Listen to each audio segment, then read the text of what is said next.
Welcome to the most listened to golf in the world, the Fairways of Life show, on air, online, and around the world, with the most candid interviews, unforgettable stories, taking you beyond the ropes. Here's your host, New York Times best-selling author Matt Adams. I think it's incredible that the USGA is creating a national team. Golf can open up so many doors beyond the professional ranks. This could be such a big boost for our amateur program. USGA creating this developmental team, it's really taking down the barriers of financial hardships and providing a pathway and success to show what American talent is, junior golf to amateur golf, through college all the way to the pro level. Virtually every country in the world develops, fosters, and assists their young talent to make it to the next level. The only country not doing that in a unified way is here in America. American pipeline depends on us being committed to their growth, and starting today, we've never been more committed. You know, I grew up playing in the national team. It was a goal, an inspiration. Is really an opportunity for us to ensure that the future generations of American golf talent are nurtured, are trained, are supported. We continuously make little strides forward. We're going to see amazing results in the future.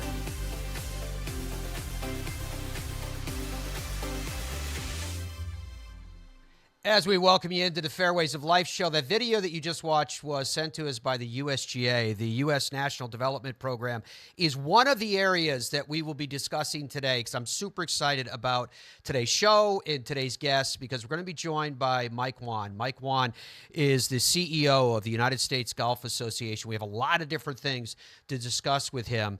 The USGA's objective, quite simply, and I quote, champion and advance the game of golf. Now, that includes conducting global championships, delivering golfer engagement programs, broadening accessibility, and, of course, driving sustainability as chief objectives of the organization. The USGA touches everybody that plays the game. Every single one of you that are watching the program today have in some way been impacted by decisions that are made by the United States Golf Association. Everyone looks at the big stuff. I get it, where the glory is with the national championships, particularly with the women's U.S. Open and the men's U.S. Open. But when you get down to it, with any of you, with all of you, you will be impacted by the USGA. And the man at the top of the USGA, as I mentioned, was Mike Whan, who I'm super excited about. He started his career in corporate marketing. He was VP and GM of Wilson Sporting Goods. He went on to executive positions with TaylorMade as well. And he's taking the time to join us today and go through some of the initiatives of the USGA, again, to that theme of how it impacts everybody. Mike, welcome to the show. It's great to see you. How you keeping?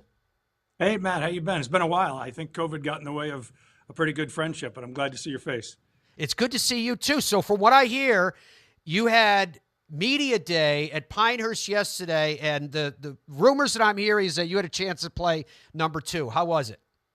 Oh, I didn't want to play, but it was media day, so I figured, what the heck. But, yeah. No, it was great. I was sitting doing an interview at 12:55, and one of my communications people come up and tapped me on the shoulder, and she said, "Look out that window right there. Do you see that?" And I said, "Yeah, that's the first tee." And she said, "You're on the first tee at 1:01. It's currently 12:55. So I was that guy changing clothes in the parking lot. Sorry, Tom Pashley and Bob Dedman, and running to the first tee. My warm-up consisted of a 100-yard jog and two a leave on the first tee, but it was spectacular. It's going to be spectacular. It's our home now. I'm sitting in Golf House Pinehurst, where many of our employees sit. The World Golf Hall of Fame is next to me. USGA Experience below that. So I said this yesterday in media day. This is the only championship when I land in an airport and don't put in ways how to get there.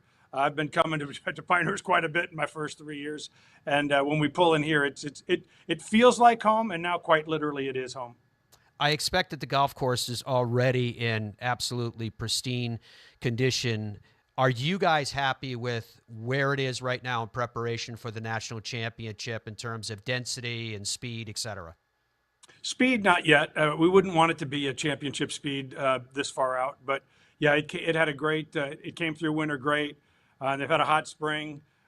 These greens and fairways like the heat, and so yeah, it's our ability to make this firm and fast. We've planted probably more wiregrass than the state of North Carolina had. We probably had to go outside the state for some of that, but It's going to be a special test. As you know, the real Pinehurst gets interesting on your approach shot.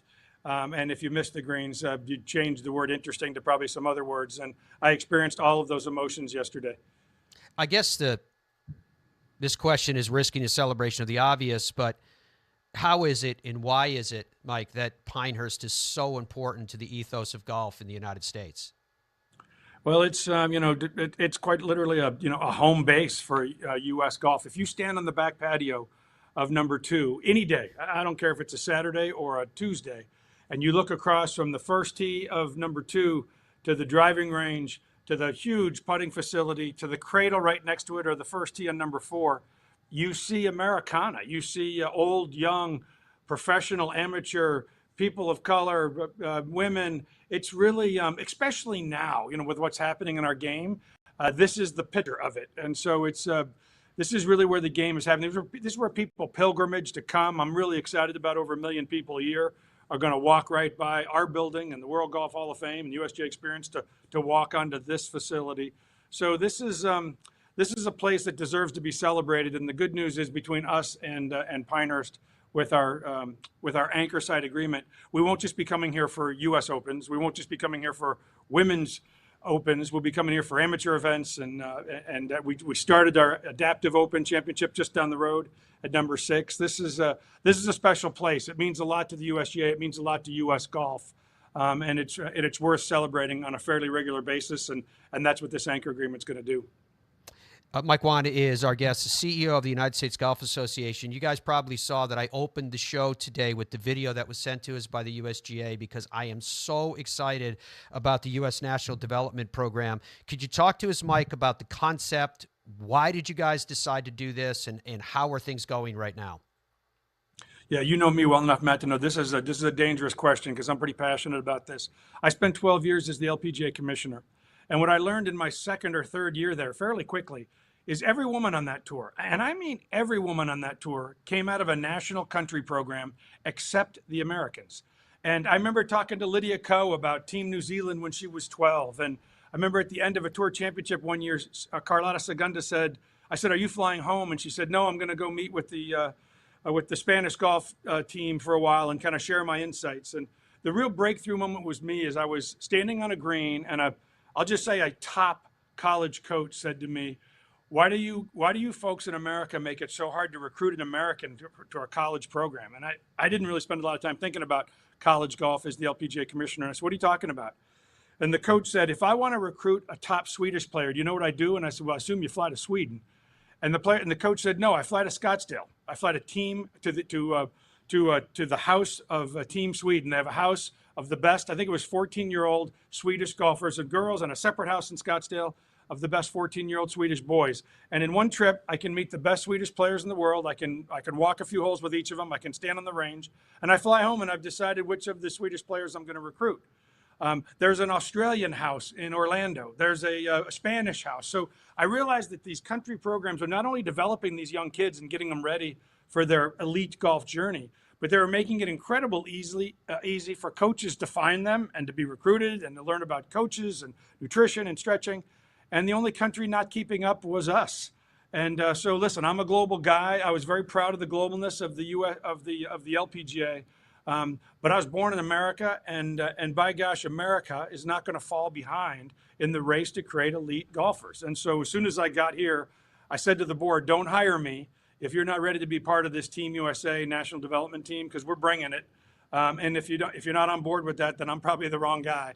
But this is about catching up, not getting ahead. And so we're going to make sure that young players, no matter where they are, no matter where they come from, have the resources, the financial means, the coaching, the nutrition, stretching, D1 college coaches to make it to the next level, whatever that next level is. And shame on us in America for being a few decades behind, but it won't take us long to catch up. And our young players deserve it. The diversity of this game at age 12, Matt, is really unbelievable. And the diversity of this game at 21 is believable. It actually falls off pretty fast. And we can fix that. We do too much work to get great young players to love this game, to let them leave when it gets hard. And so together with a lot of huge partnerships, PGA of America, AJGA, LPGA, a lot of people helping us get there, but we're gonna make a country program that I'm sure that the pipeline of America golf is strong for the next 30 years like it had been for the last 30.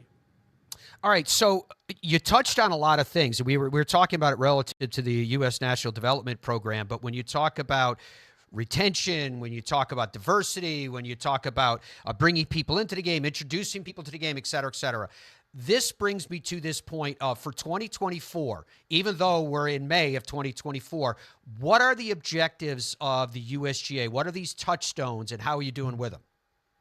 You on the national development team, Matt? Just overall, USGA 2024, what Okay. are you guys hoping to accomplish? And now you've got a few months under your belt to try to figure it out. You know what I'm going to do, Mike? I'm going to ask you to hold in that because I know you, and I know where we're going with all this stuff. And I know I got to get a commercial break in. So the Fairways of Life show will be back right after this with the CEO of the USGA, Mike Whan. A rare opportunity to speak to one of the most important positions in the game of golf because his position touches everything all of us do that love this game. The Fairways of Life show is presented by the PGA Tour Superstore. They are the #1 golf retailer in their land, coast to coast. Nearly 70 big, beautiful stores. True, if you need it, if you swing it, if you wear it, if you learn from it, they've got it. But I think their chief asset are their people. Shop with the pros at the PGA Tour Superstore. Every January, PGA Tour Superstore pros meet every manufacturer, learn about the latest equipment, log thousands of hours of training, and together hit over 100,000 balls. All so they can get you the perfect fit. In Ireland, golf is more than just a game. Come and experience our world-famous links courses and our world-famous Parkland courses, all set alongside world-famous scenery. And visit our world-famous historic sites. And while you're here, enjoy our world-famous hospitality. Fill your heart with Ireland at ireland.com/golf. Ben Hogan Golf Equipment is back. Established in 1953, we serve golfers who demand excellence of their equipment. Designed by the game's best engineers, forged in the world's best foundries, and built to order in the USA. Don't settle for off-the-rack disappointment. Elevate your game with custom clubs at direct-to-consumer pricing. Exclusively at benhogangolf.com. That's benhogangolf.com. The Gen 6 iron is a culmination of everything that we have learned as a team, the absolute best golf club I've ever hit. It's something special. Say hello to the new PXG Gen 6 iron. The longest, most accurate irons we've ever made. They go higher and farther than any iron that I have hit to date, and they're so easy to hit. Super excited for the consumer to try this. They're gonna love them. PXG, nobody makes golf clubs the way we do, period. Baseball? Nah. Football? Done it. I think I'm going to go after PGA Tour. Playing on the PGA Tour is not easy. But you know what is easy? Getting the 524 series from Tour Edge. Getting linebackers and home runs used to be easy. Out here, you're going to need all the easy you can get. Introducing the 524 series from Tour Edge. The easiest clubs you'll ever hit. Even the best players in the world can use a little easy. I like the sound of that. Look out, PGA Tour. Pound for pound, nothing comes close. Boyne Golf provides the ultimate world-class golf destination with 10 championship-caliber courses spanning 3 resorts. Centered in Michigan's northern Lower Peninsula, the courses are the products of some of the game's masters, including Robert Trent Jones Sr., Arthur Hills, and Donald Ross. From the all-inclusive vacation packages, elite instruction with the Boyne Golf Academy, tournaments, and so much more, Boyne Golf truly offers an unrivaled Michigan golf vacation experience. Just log on to BoyneGolf.com.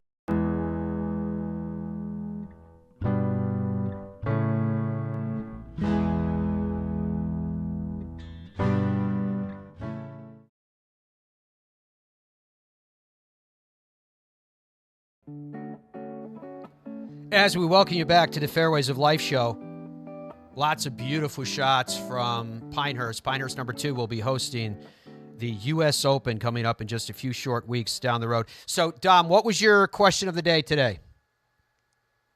It's pretty simple. Have you ever been to Pinehurst?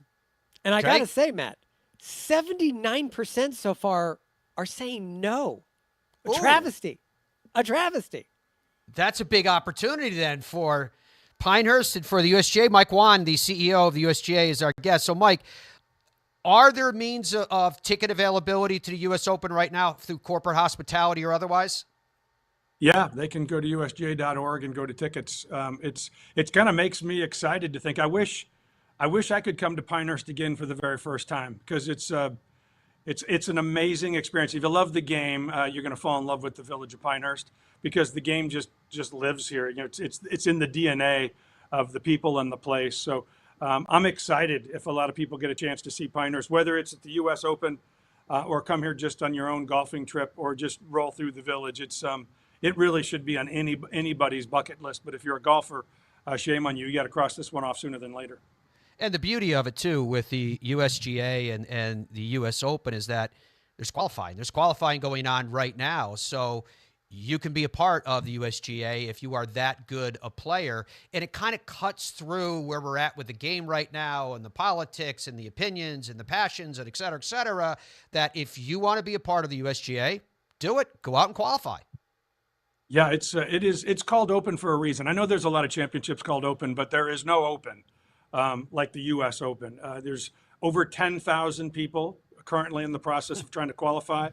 There's 156 spots, and usually about half of those spots are wide open. And so we don't allocate our open spots to a certain tour victory or certain tour presence. I mean, they're truly open spots. And if you can take it to one of our 109 qualifying sites in 44 different states, and then make it to 13 different final qualifying locations, would include England, Japan, and Canada, 10 U.S. sites, you can find your way into one of these spots. And that's really what makes it our national championship.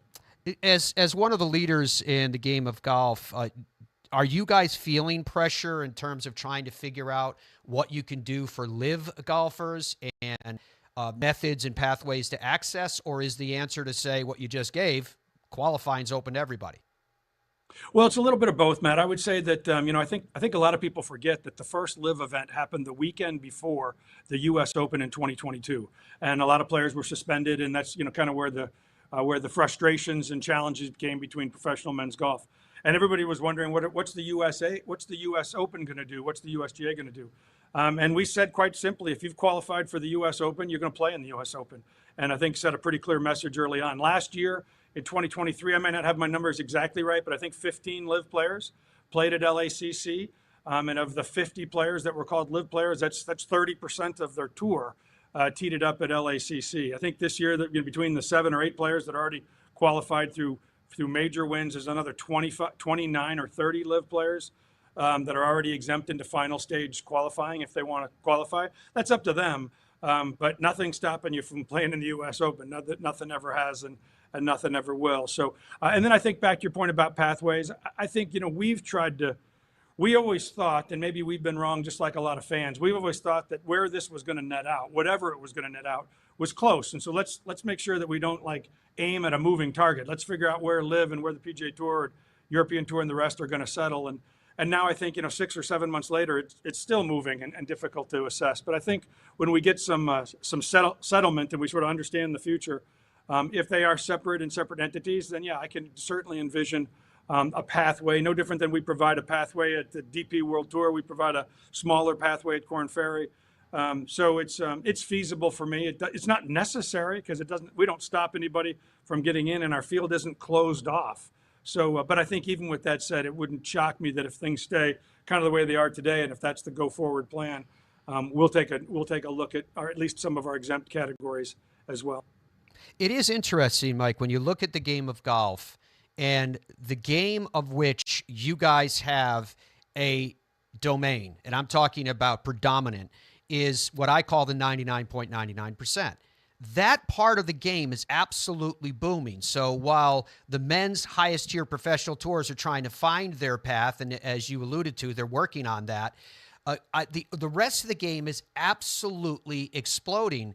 From the USGA's perspective, have you ever seen anything like this before? And coming out of the pandemic and the enthusiasm, the excitement, how is that impacting USGA programs? This goes back to my question about objectives, obviously, but how is that impacting the programs of retention and ensuring that we're making the game available to all people of all backgrounds? How is all that going? I really appreciate you both asking the question and putting up the graphic that you did. I've said this literally in 1,000 interviews in the last 2 years. If we weren't arguing about where a few hundred millionaires are playing professional golf, and I understand that's an interesting story and it's controversial, and as a result, it kind of sucks a lot of oxygen out of the room. If we weren't arguing about that, we would have to be talking about the greatest golf boom in the history of the game. The fact that there's 13 more million people playing this game in the last 5 years is mind-boggling. And if either one of us would have been bold enough to say, Matt, 5, 6, 7 years ago, hey, what if this game could grow by 50% in 10 years? I don't think either of us would have probably believed it. And then if we could have been really bold, we'd have said, well, how about if all that growth generally comes from 3 segments: juniors, women, and people of color? I think we both would have looked at each other and said, well, that's a heck of a dream, but that isn't going to happen in our lifetime. And it's happened in the last 5 or 6 years. So what we're experiencing in the game is something we've never seen before. And I think when we took off in COVID in 2020, we were already kind of on an interesting growth plan heading into COVID. But I think I've heard this so many times on so many airplanes, like, well, it'll all come back to normal. And then 21 happened and it was up from 20. And then in 21, people said, yeah, but people are going to start going back to work. And then 22 happened, it was bigger than 21. And then 23 happened, it was bigger than 22. I think we have to get over ourselves and realize this is the new world order for the game. And it's really exciting. And that's where programs that we've been working on all across the board, whether it's about sustainability, whether it's about getting youth in the game, whether it's about inviting adults in the game, whether it's helping people transition from these incredible off-course experiences like Topgolf and PopStroke and Drive Shack to actually work their way onto an actual golf course. It's really an amazing time. If you went back just 10 years ago when somebody played golf for the first time, less than 20% of them had ever swung a golf club before. And imagine teeing it up someplace and you'd never really swung a golf club. And today, 2/3 of the people that play the game for the very first time have played the game at an off-course experience. So their ability to understand the game, be excited about the game, and quite frankly, make contact with the ball is at a different level. And so that's what's really exciting. And the cool thing is we've gone from talking about how we're going to fill tee sheets to how we're going to find enough employees to help us manage both public and private golf courses all around the U.S. Great problem, but I mean, one of the things we talked about yesterday, Matt, is a real significant initiative we're doing here in Moore County in North Carolina to help provide more skilled laborers to golf courses, because amazingly, we're now facing a situation where we need more talent to come work on a golf course. And so one of the outcomes of the 2024 U.S. Open is going to be $1 million investment in that program. You mentioned the word sustainability as well, and it pops into my mind even more so when you talk about employees to work on golf courses, et cetera. How are things going in that area, particularly in water usage, Michael, and particularly in the area of strains of grass, et cetera? What leadership is the USGA providing in those areas? Yeah, we have a program, Matt, called 15, 30, 45. And what that means is in the next 15 years, we've committed to spend over $30 million to help any golf course reduce their water footprint by 45% or more. Now, not every golf course needs to reduce their footprint by 45%. I moved from Orlando, and I can tell you that Orlando doesn't have a water issue in the summer, or same in New Jersey. But there are certain parts of our country, and really there's a lot of places in the world that if we don't figure out water and the nutrient footprint, we're going to lose golf courses. We're going to lose golf courses to government takeovers and to low-income housing and to condominium complexes, simply because we can't be that kind of strain on the business. So, spending literally millions of dollars every year to research new turf grasses, new irrigation approaches, whether that's watering from the bottom up in drip irrigation or GPS sprayers or new turf grasses, as you talked about, are our commitment to make sure that, I've said this many times, but a lot of us play the game, love it, and don't really spend a lot of time thinking about the game 30 or 45 years from now. But that's our job at the USGA. Our job is to make sure that our kids' kids inherit a game that's better, more enjoyable, and more sustainable long-term than the game we inherited when we were kids. And so 15, 30, 45 is our way to say between research, on-course action, and efforts together with individual courses and individual regions of the world, we're going to find answers for those that need them. And, I would say, maybe in the past, the USGA might have stopped at the research level. Like, here's the research, here's the white paper, and everybody go with that. But we've really taken that from research to in the ground over the last few years. And we're going to be committed to make sure that water, or size of footprint or how much you're taking in terms of nutrients to put into the system is not going to be a limiting factor to the growth of this game, no matter where you play it. But when we talk about sustainability, too, it's not always just about turf and water. It's also about these growth areas that Mike was talking about, and the fact that juniors, women, people of color, that we're reaching different groups that in the past, even if they had come into golf, the problem was retention. They weren't staying necessarily in the game. How are we doing with our forward look to look at it and go, I happen to agree with you, Mike, that I don't think this boom, so to speak, about the game of golf is something that's a blip. This is more about a discovery and people going, this is a really cool game. This is great for health. It's great for sociability. There's so many different reasons that it ticks those boxes. But how can we all collectively ensure that this growth and this health of the game at this level continues to expand? Yeah, the best part about this growth, Matt, is that it's not just been good in terms of numbers and pie charts and USGA talking about what's happening in America. It's been good for the business of the game. If you went back to just 10 years ago, the percentage of golf facilities that would tell you that they were in dire financial need was about 25%. So we had a quarter of our facilities, of our stadiums in this game, telling us they were in trouble financially, and that number is now less than 5%. And so I think the good news is between golf courses, LPGA and PGA teaching professionals, and the staff that work at these facilities, this has been the answer. And so it's one thing to say, yes, we're going to be more receptive and receiving. It's another thing to realize that that your facility has got a huge upside. And that's why we're seeing such significant investments in both on and off course facilities, what it looks like to play it and what it looks like to drive in and actually and be at these facilities. And so it is returning itself. These members are coming in. They're generating revenue we haven't seen before. And that revenue, we really excitedly, is being reinvested back into the game. And that kind of threshold is really exciting. I would tell you, Matt, that we've had some growth jumps like this before, but as an industry, we weren't very collaborative in terms of being ready for it.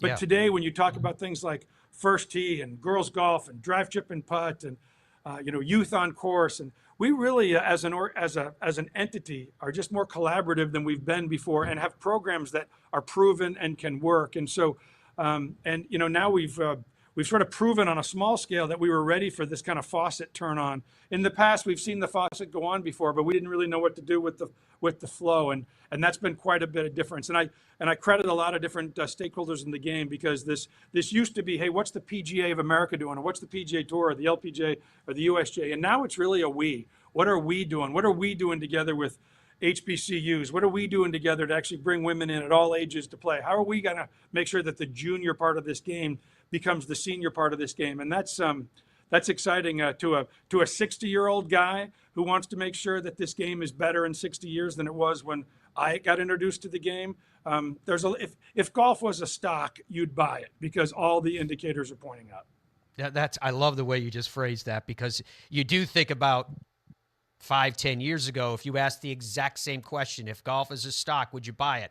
I would have invested in the LPGA when you were there. I would have bought that stock. But the game at large, not so sure, because you and I have a very similar background from the equipment side to the green grass side. And on the green grass side, I love to see that it's expanding, and I really love to see that we've been able to crack open some of the gilded gates, even if in image, and welcome new people in the game and make them feel that they can stay there for as long as they want to and enjoy this game for a lifetime. We're going to continue our conversation with Mike Whan, who is the CEO of the USGA. Important conversations and important questions so that you can get to know them better. Part of that was what Mike mentioned when he first came on, and I'd like to get into it a little more detail, because Dom recently had a chance to tour the new home of the USGA in Pinehurst. That's where Mike is today. So I'd like to get some more background into the thoughts there, the objectives there, how this all ties into everything that the USGA is working on, and some of the other programs and objectives that they're currently engaged in. That is the Fairways of Life show continues. Every January, PGA Tour Superstore pros meet every manufacturer, learn about the latest equipment, log thousands of hours of training, and together hit over 100,000 balls. All so they can get you the perfect fit. In Ireland, golf is more than just a game. Come and experience our world-famous links courses and our world-famous Parkland courses, all set alongside world-famous scenery. And visit our world-famous historic sites. And while you're here, enjoy our world-famous hospitality. Fill your heart with Ireland at ireland.com/golf. Ben Hogan Golf Equipment is back.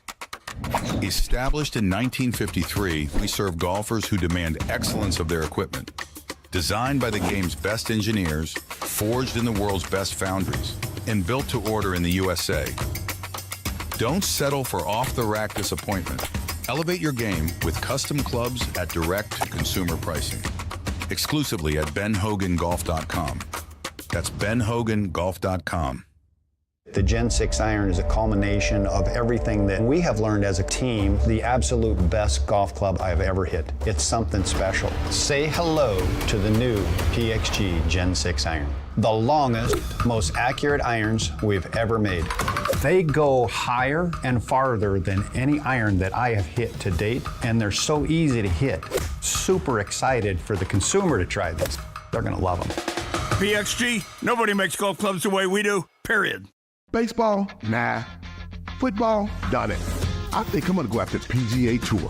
Playing on the PGA Tour is not easy. But you know what is easy? Hitting the 524 series from Tour Edge. Hitting linebackers and home runs used to be easy. Out here, you're going to need all the easy you can get. Introducing the 524 series from Tour Edge. The easiest clubs you'll ever hit. Even the best players in the world can use a little easy. I like the sound of that. Look out, PGA Tour. Pound for pound, nothing comes close. Boyne Golf provides the ultimate world-class golf destination with 10 championship-caliber courses spanning 3 resorts.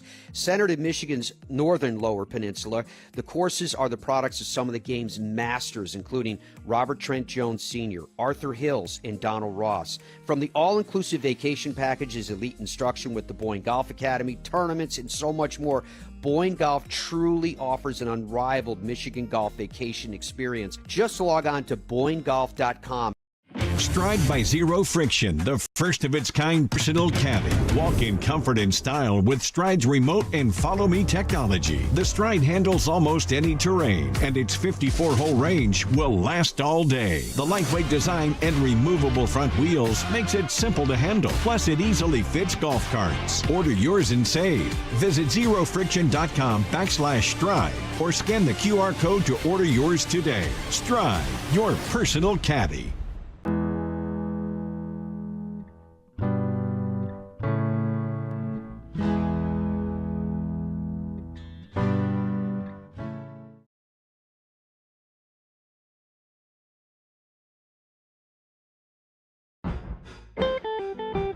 It's healthy, isn't it? That's a look at golf. Now, bear in mind, this is the last reporting year. The We Are Golf Coalition is in Washington, D.C. this week to lobby the nation's politicians and make them understand how important the golf industry is to the American economy and more. And so you're going to see revised numbers coming out in just a couple of days or less. And, of course, we're going to share all those with you. Mike Whan, the CEO of the USGA, is sharing his thoughts and insights with us for 2024.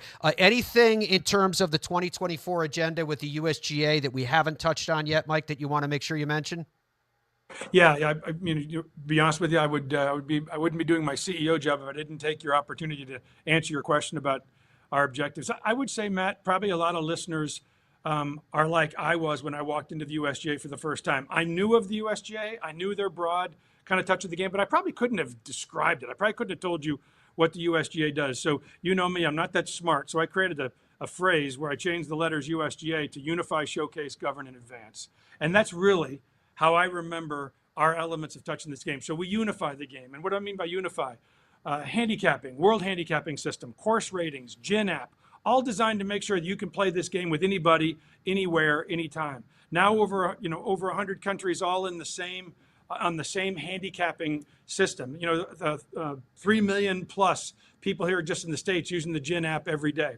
We showcase the game, 15 national championships, plus some team events as well. But whether it's men, women, amateurs, pros, teams, individuals, players with disabilities, we have a championship that you can aspire to. We govern the game. Obviously, we govern the game with rules and equipment. If there's a piece of equipment in your garage or in your bag, It probably came through the USGA and the R&A to be approved to the standards of golf today.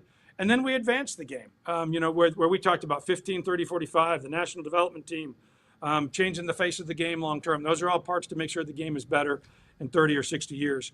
With regards to 2024, Matt, it's a pretty cool year for us. When we come to Pinehurst in a few weeks and play the 124th U.S. Open, it will be the 1,000th, that's easy to say for me, 1,000th time the USGA has teed up a championship since we began in 1895.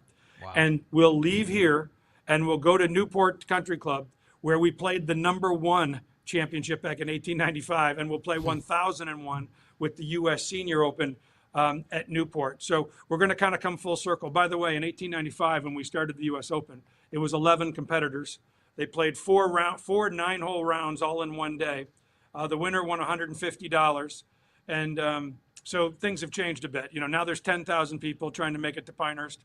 And if you miss the cut, you make $12,000, because we really believe that making it into the 156 is the cut. So if you make it into the U.S. Open, you'll be paid even if you go home on Saturday. So a lot to be excited about as it relates to this year. I'm pretty excited about the Hazeltine hosting the U.S. Am and Southern Hills hosting the Women's Am. I think two really cool amateur facilities. They're going to have a ton of fans out there. So I don't know if it's our 1000th championship, the 25-year anniversary of Payne Stewart's putt on 18. But all of these things make 2024 pretty exciting for the game, which is exploding right now. There's no doubt about that. It is exciting. Obviously, there's been a lot of talk, too, about the equipment technology and the perspective of the USGA and the R&A going out 20 years, 30 years, 40 years, 50 years, and making sure that you guys are caretakers of the game. Where are you at right now with all of that? What are you hearing?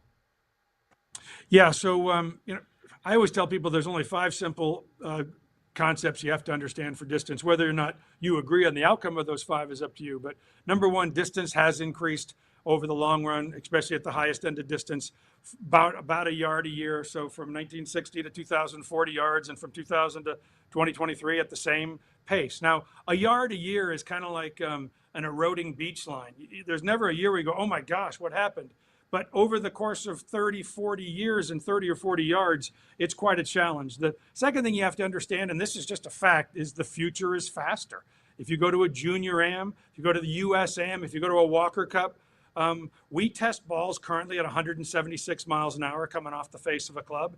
And that's not fast enough when you're talking about the highest level of the game. And so 176 has long been passed by the future of this game, the people that are going to be here in 5 and 10 and on top of this game for a long time. Third thing you have to understand is governance is hard. When we announced our changes for 2028 and 2030, about half my email said, I can't believe you're implementing that change. And about half my email said, I can't believe that's all the change you're implementing.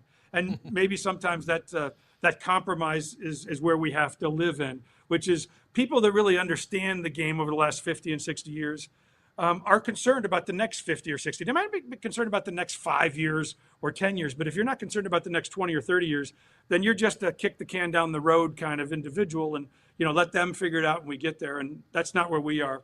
Between the R&A and the USGA, we're unbiased. We're not connected to anybody. Nobody pays our bills. We don't have any ball and club contracts, so that we can do what we think is right for the game. And in the end, we try our best to listen to the industry, which is the hard part. You really have to listen to everybody. And the outcome that we came to, which was an across-the-board change where we'll test the ball at a faster speed than we're testing it today. 20 years ago, we adjusted that speed to where it is today, and now 20 years later, we're adjusting that speed to more relevant. It'll have an impact at the highest level of the game, somewhere in the 10-yard range, for the average tour player, somewhere in the 3 to 5 range for the average male player. Virtually no change, no matter who we're talking about, from kind of 5-iron down. And I think for a lot of players, you simply won't see a change at all. If you're somebody that's struggling with distance today or having a hard time making it to the fairway in the first place, and you're using the right ball, odds are that ball is going to be the same ball available to you in 28 or 30, because about 30% of the golf ball models that have been approved by the USGA would still be approved in 2028. And so, yes, it's going to cause change. I'm not going to lie to you and say this doesn't cause some sort of turmoil we have to get through. But the alternative to a little bit of turmoil to work through over a couple of years, to essentially say to future generations of this game, just figure it out. You'll have to build 8,500-yard golf courses, and we'll have fewer golf courses in certain parts of the world that simply can't sustain at those levels. That would be us not doing our job. And so, yes, when you're in the governance business, it's hard. But the only thing worse than actually making real governance choices is not making them, and just simply wasn't willing to be the latter of those two. Are you at a point, Michael, where the USGA and the R&A, do you have the ball, or are you still trying to decide the exact chemistry, the formula that you want? That's a good question, Matt, and I think a good misnomer to clear up. We don't make product at the USGA, so we're not concocting a golf ball that we're going to give to manufacturers and say, this is it. We never have, and really, at least while I'm here, we never will. So we don't make golf clubs. We don't make but we set the standards by testing what they do make. So all that's changed is for manufacturers in the business, we've said, here's how we're going to test golf balls for conformance starting in 2028. And if your ball wants to be conforming, it's going to have to pass these criteria. Those criteria have been tweaked versus where they are today. By the way, we tweaked them in 1975 and we did it again in 2002, and now we're going to do it again in 2028. So that's not completely abnormal. But what I would tell you is, once we set the standard, once we say here's the yardstick by which you'll be tested, how different manufacturers get up to the edge of that yardstick will be different, as it is today. So some golf balls will have higher spin, some golf balls will have lower spin, different feels. They'll figure out how they want to get there on their own. And quite frankly, some manufacturers have multiple versions that can all achieve that. So yeah, we're not Major League Baseball. We're going to create a ball and say this is the official ball and everybody plays it. We simply set standards, as we do with wedges and with drivers and everything else. And then the manufacturers have the freedom to innovate within that space. What I would tell you, Matt, on your question is we're already receiving prototypes from manufacturers asking us to test against those. I don't think, and I don't think they think, those are finished prototypes. That's how the R&D process works. But I know that there are already manufacturers producing balls that they want us to evaluate relative to those new standards, which tells me that thousands of engineers are already off and running. And if I know anything about the golf business, I know that there'll be incredible innovation between now and 2028. Was the mentality, Mike, that we wanted to stay sacrosanct with one set of rules for everybody? I mean, what I'm getting to there is, when you guys first introduced the concept to us, the idea was that this isn't going to impact what you called the recreational golfer. It's about golf at an elite level. But now the proposal is, as I understand it, it's pretty much everybody. What happened with that divide there? How did we cross that bridge? Yeah, I always talk about leading in a huddle, Matt, which is, we're going to try at the USGA and the R&A to lead in a huddle, which means we're going to try to bring the industry together in a huddle and have a conversation. Now, at the end of the day, somebody's got to be the coach and the quarterback and make the call.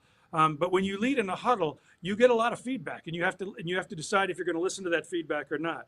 And we were pretty serious about a model local rule that could be implemented at kind of elite competition, U.S. amateurs, Walker Cups, tour events, et cetera, where ball speeds and elite performance is pretty high.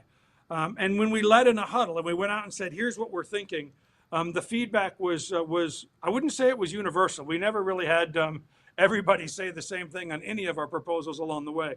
But it was pretty loud and strong. And I would say it was definitely in the majority of, please don't separate what's being played at the highest level of the game and what's being played at the recreational game. And I think even when the people were giving us that feedback, they realized, I remember saying to a couple of pretty high-level stakeholders, you realize that if I listen to that feedback, I have to create a ball across the board. And if I create a ball across the board, I'm not going to go as far in terms of slowing a ball down or having a distance impact, because I'm not willing to have real impact to the recreational game. The impact we're talking about today on the recreational game will be as simple as picking up your white tees, walking up 6 yards, and putting them back down, and you're fine. But I think they knew that. I think they really believed in keeping the game away from a bifurcated role. So we I wouldn't say that we were all on board with that feedback. But if you're going to lead in the huddle and you're going to ask for feedback, then you're going to have to take it all in. And the number one piece of feedback we heard through this process was, no matter what you do, please try to keep the game unified under the same set of performance equipment rules. I don't know that we'll always be there, because at some point we might have to cross that bridge, but we believed we could make a meaningful difference over the long term of the game, and have almost zero impact for the overwhelming amount of amateurs in the game. through this situation. So yeah, we had to show our cards through this process. And at one stage, and when we showed our hand, it was much more focused on a model local rule or a ball really designed at one level that was going to be different than the average amateur ball.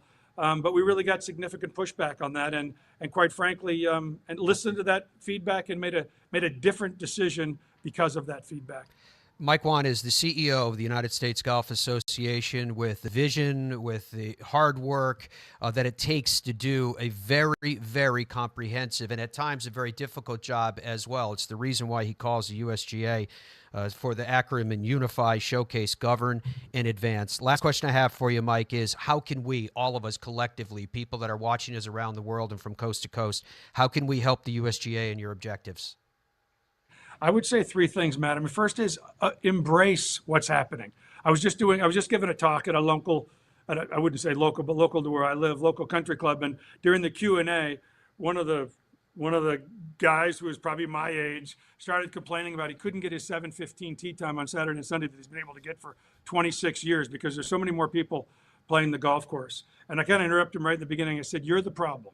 And he kind of stopped for a second. I said, "You're the problem. Like, you either want this game to be bigger, better, and different, or you don't. If you want it to be your game and just your backyard, join a different club, that only has under 50 members, and that's the situation. But I want the game to embrace my wife. I want the game to embrace my kids. I want the game to look and feel more like America. And as a result, I'm going to embrace that change." So the first is, is make a difference in your own local course. Second is, if you believe the game has changed your life. I know it's changed mine. I was a 13-year-old bunker boy working on a grounds crew that turned into a greens cutter and a fairway cutter until I graduated from college.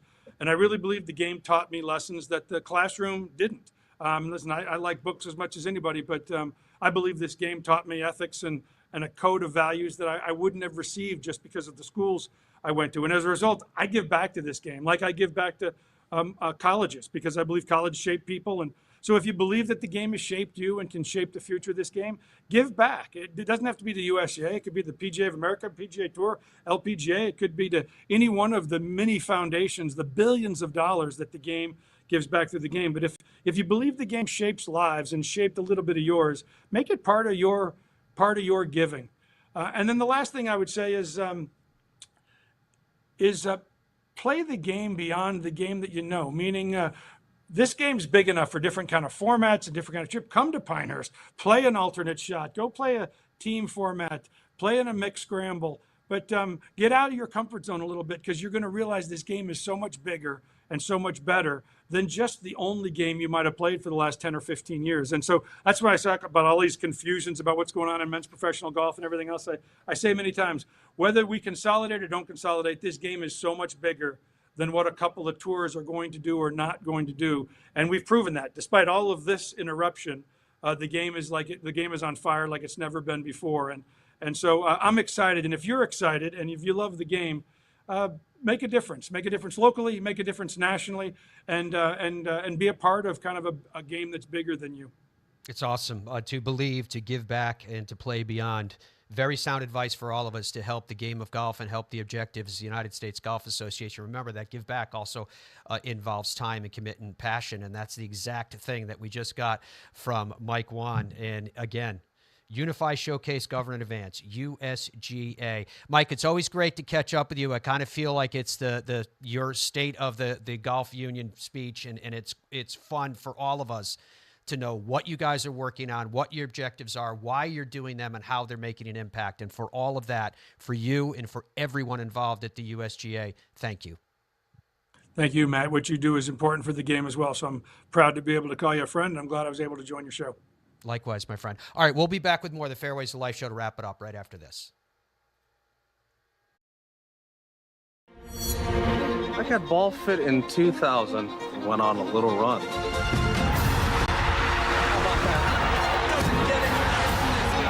Then Bridgestone fit me again, and I went on another run.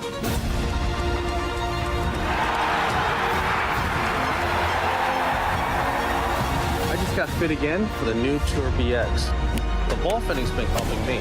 Will it help you? Boyne Golf provides the ultimate world-class golf destination with 10 championship-caliber courses spanning 3 resorts.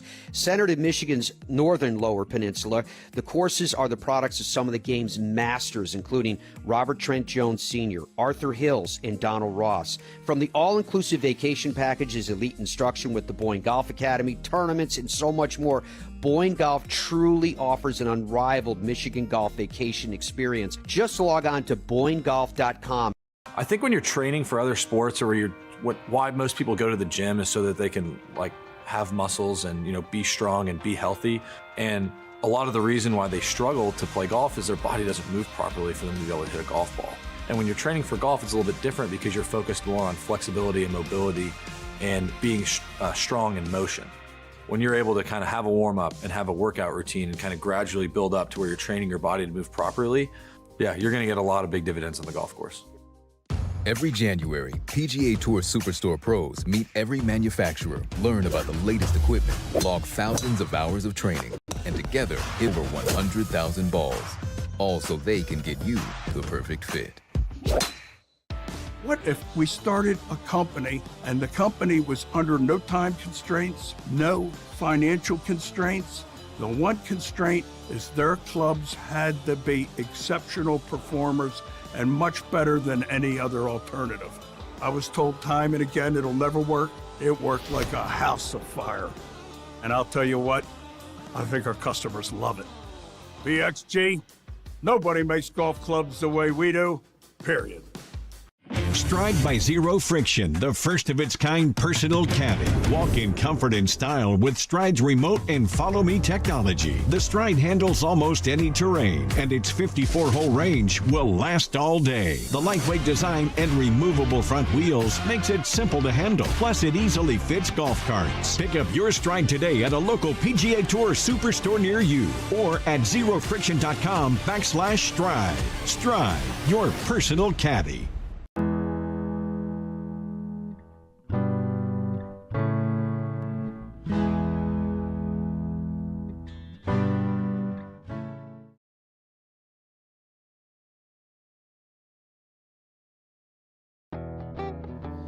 Welcome back to the Fairways of Life show. Pleasure to have your company, folks, today.